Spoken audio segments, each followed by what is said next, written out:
Hello， 大家好，我是阿努。你相信想法可以改变人生吗？这听起来有点神秘，多数的人应该都不相信吧。但我这边先分享一个小故事，也许会让你稍微相信一点点。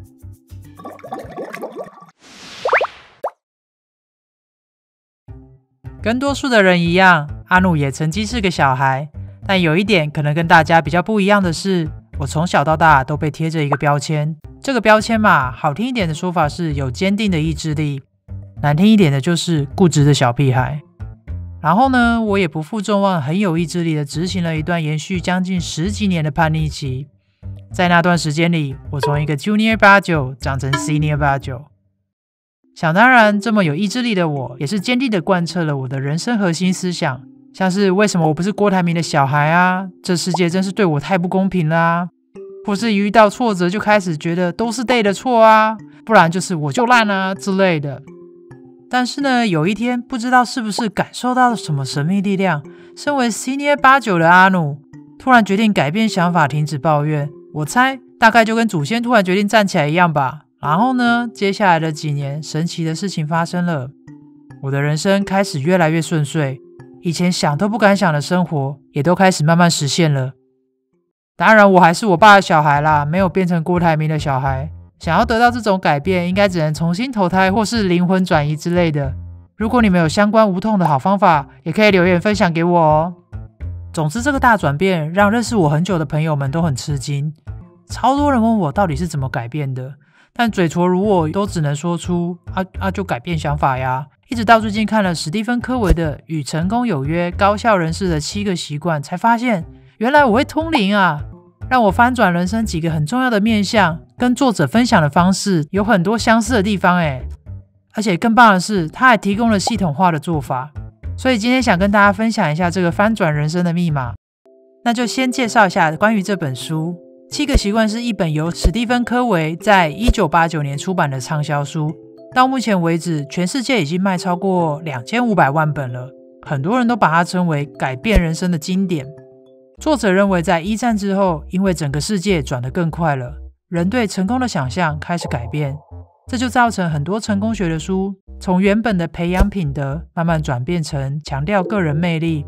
这样的思想扩散之后，让多数的人开始认为品德什么的用嘴巴说说装装样子就好了，只要掌握一些像是权谋手段啊、沟通技巧还有正向思考之类的，就可以透过走捷径快速的通往成功。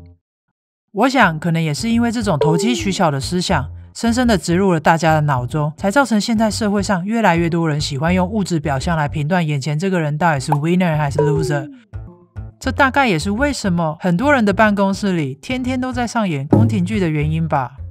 但是书中强调，高尚品德与正向思考跟成功是密不可分的，他们就像是成功的骨干，拥有了才能享受成功的真正快乐跟幸福。反之，如果一个人不重视品德跟正向思考的话，就很容易出现竞争跟比较的心态，像是一直把周围的人当假想敌啊，不断的比较谁的薪水比较高，谁的职位比较好，谁的对象比较优秀，谁的房子地段好。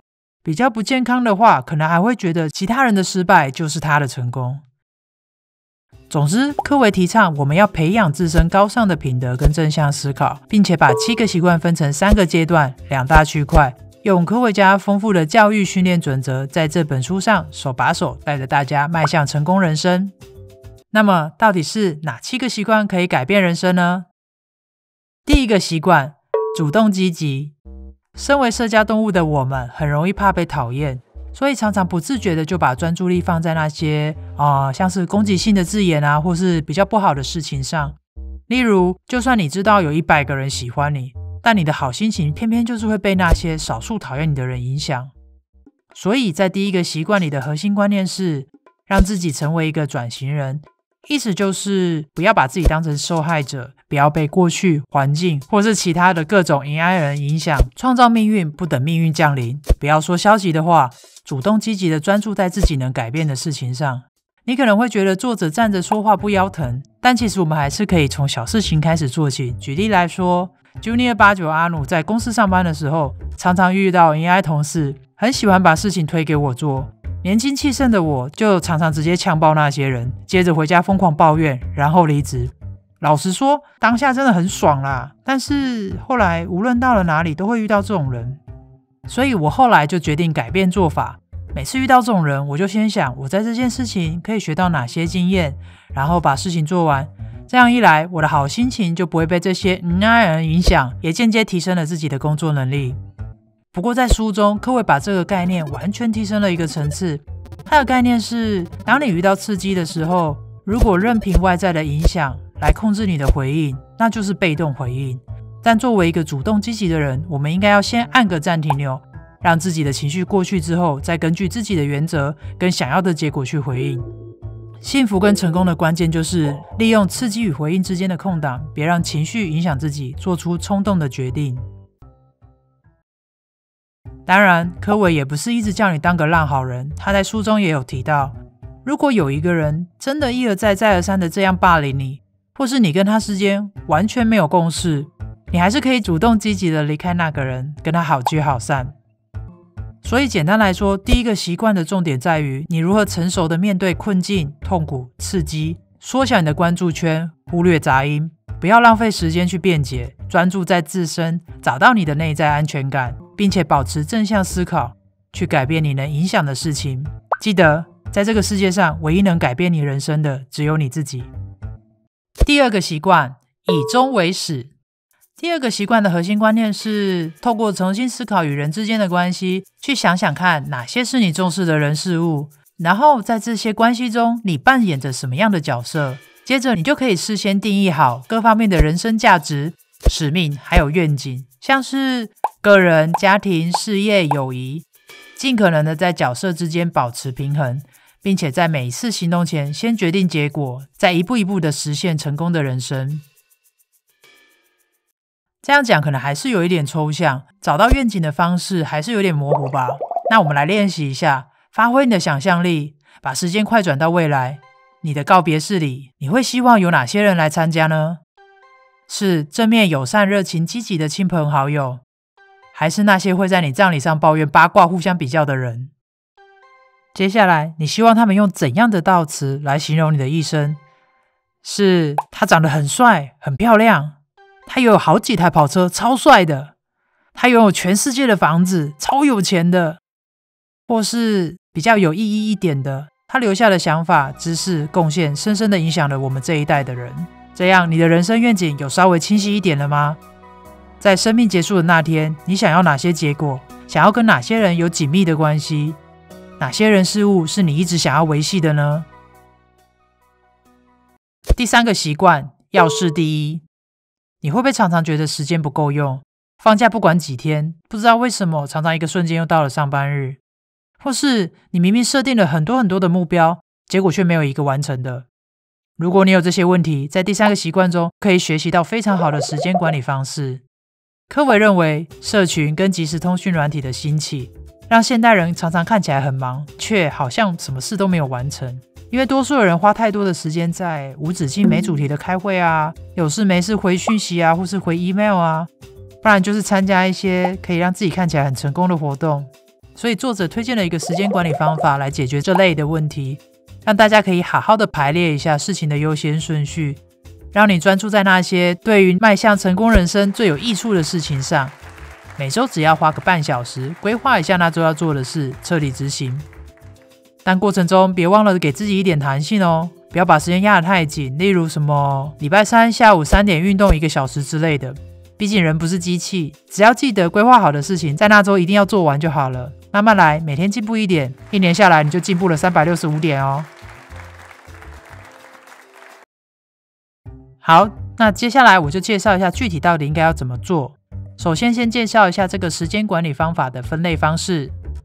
第一类，紧急且重要；第二类，不紧急但重要；第三类，紧急不重要；第四类，不紧急不重要。接下来把你的任务都塞进去。你有发现吗？在第二类里面放的都会是看起来很重要但是很难的事，而且通常也应该跟你人生最重要的人事物或是人生愿景有关的。所以作者也有提到，许多的成功高效人士多数的时间都是花在第二类的事情上。但特别要注意的是，除了专注在第二类事情，也要随时为了第一类的事情做准备。例如那些会造成你生病的事啊，其实可以尽量避免的，像是保持健康的饮食，还有规律的运动。所以第二类的事情一定要好好的执行，不然他们很快就会跑去第一类了，搞得你措手不及。至于第三四类的事情呢，就需要每次在开始之前，摸着良心问一下自己，值得吗？然后你也要随时的去掉不重要的事情，例如像老板突然在家庭日要求你加班之类的。另外在任务结束之后，也要检视一下花这样的时间合适吗？再透过不断的调整，让下一次发生时可以更快速有效的完成这一类的任务。好，讲到这里都还是属于个人成功的区块，那么接下来我们就要进入比较难的公众成功的区块了。在进到公众成功之前，要先讲一下情绪的成熟。因为在公众成功的习惯里面，会需要放下很多过高的自尊心，还有过多的情绪。所以在这边我想先跟大家分享一下在书中蛮有意义的一段话。在练习公众成功的习惯的时候，我想大家都要把这段话当成念经一样，每天念3000遍。情绪上的成熟，就是有勇气的表达自己的情感与信念，又要顾及他人的感受跟想法。那就开始介绍咯。第4个习惯，双赢思维。可能因为社会的转变或是教育的种种原因，造成有些人会认为只要没有赢就是输。相信大家无论是在求学时期或是进入职场之后，一定都会常常遇到这样的爱比人。甚至有时候你根本不想比，主管、老师、家长也逼你一定要比，或是你本人就是那个爱比人。但无论是以上哪一种情况，都会让你没有办法好好的执行双赢心态。不过先不要放弃，事情没那么严重啦。我们先来了解一下为什么会出现这样的心态。作者认为，人会出现这样的心态是因为匮乏，因为害怕这个世界的爱不够、钱不够、资源不够，什么都不够，才导致这种竞争心态，想要抢夺别人的东西占为己有。所以首先要先培养2种心态，心灵富足还有避免匮乏。例如你可以正向思考一下，看看你周围的人的优点还有你的优点，发自内心的好好赞赏这些优点，并且慢慢的学会欣赏别人的成功，也要常常记得感谢别人的付出与功劳。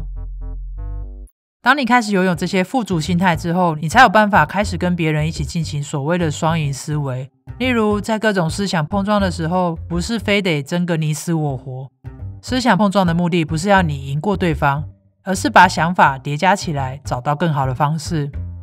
不过说真的，这件事情真的很难。阿努试过800次，我自己感觉成功的几率大概是55%啦。我对这些人的理解是，他们真的已经匮乏太久了，造成很多时候当我提出疑问时，他们会觉得我在发动攻击，准备要跟他们拼输赢。虽然常常解释我真的没那个意思，只是想要找出更好的解决方案而已，但他们总是会认为我的解决方案就是最好的了，不用花时间再继续讨论。如果你想要继续讨论，就是想说服我用你的解决方案。所以当我遇到这样子的人的时候，就是只能祝他幸福咯，好聚好散。第5个习惯，知彼解己。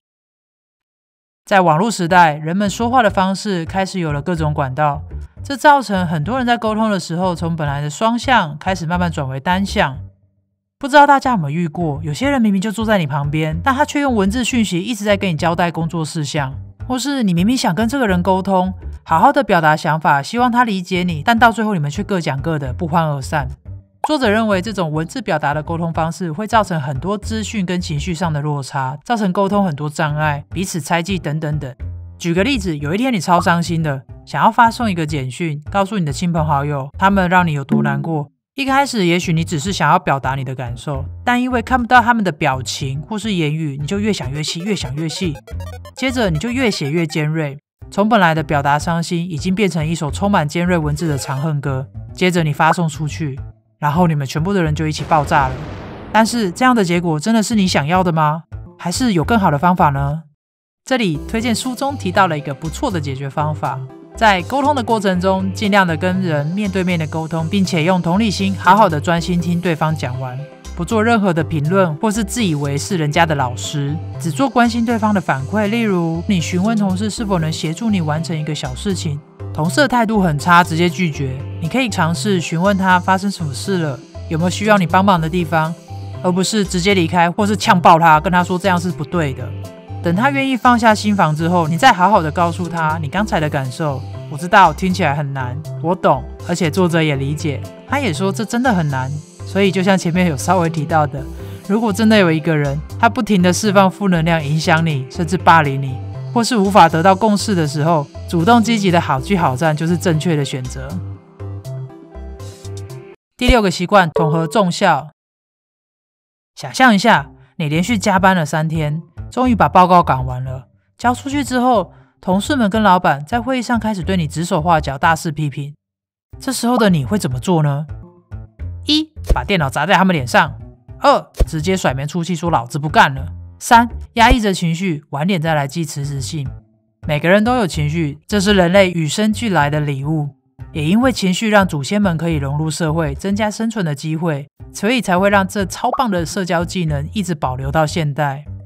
但是到了现代，即使我们早就不再为生存苦苦挣扎了，偶尔遇到反对意见或跟你世界观不太一样的论述的时候，全身上下的毛就会站起来想要反击，想证明自己是对的，以确保自己的社交地位。只是这样的行为对成功的人生是有必要的吗？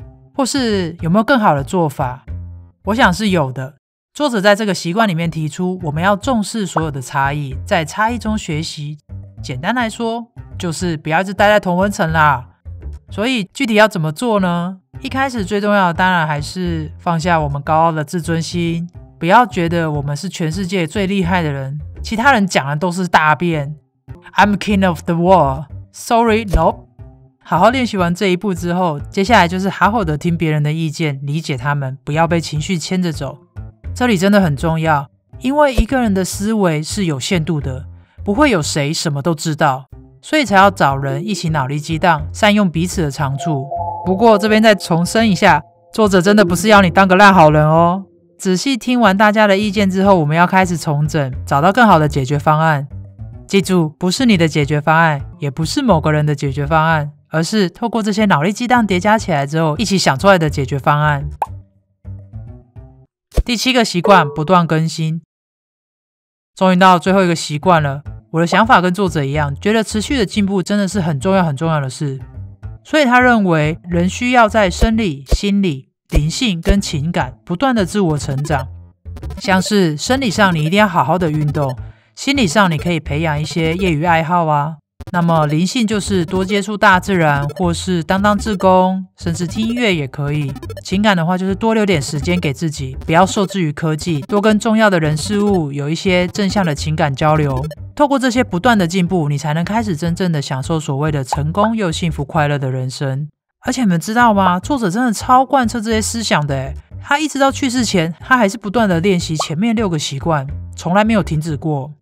好，今天的影片真的有点长，希望大家不要觉得阿努在碎碎念念很久，也希望每个人看完这部影片之后都会有一点收获，可以开始不断的练习，翻转你的人生。如果以前那个匪类89大魔王阿努都可以改变了，我相信只要愿意，谁都可以。那今天的影片就先到这边咯，我要去跟阿吉一起做第2类任务了。如果你们喜欢我的影片，别忘了订阅、点赞、分享，谢谢大家的收看，下次见，拜拜。